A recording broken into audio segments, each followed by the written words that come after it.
May dala sila para sa inyong lahat. Inutusan silang bumili ng suka. Nagdain taon silang sinamak. Sa gusto. Nagdala po sila og pinakurat. Kinsay gusto. Okay. Bagay na sa lechon Macau og pinakurat. Kaganina bitaw naglakaw ko dito.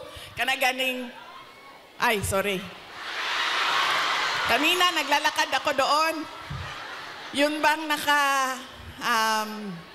nakabitay ng mga lechon Macau ba yan, no? Sa isip ko kanina. Sabi ko, kakain kaya muna ako. So sabi ko, ay hindi, picturean ko na lang muna. Andito sa aking cellphone yung roasted duck at yung roasted goose. Roasted goose. At, tikman ko nga yun. Balikan ko. Roasted goose at yung parang lechon Macau. Bagay sa suka.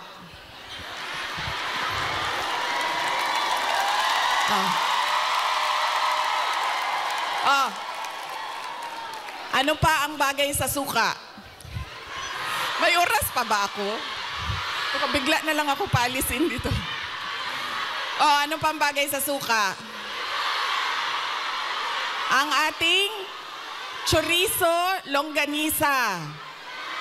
Diba? Bulad. Chicharon. Mangga. Mangga at suka.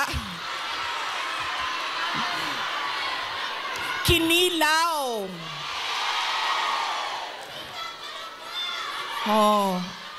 Bulad, galunggong. Yes. Diba? So, kaya tayo lahat nauutusan na bumili ng suka. Kasi lahat yan, lahat ng pagkaing masasarap, kailangan ng suka.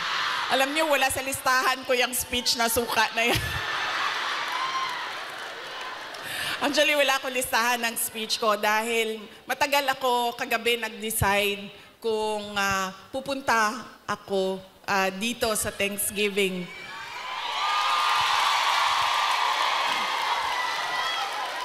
Kaya wala akong listahan ng speech.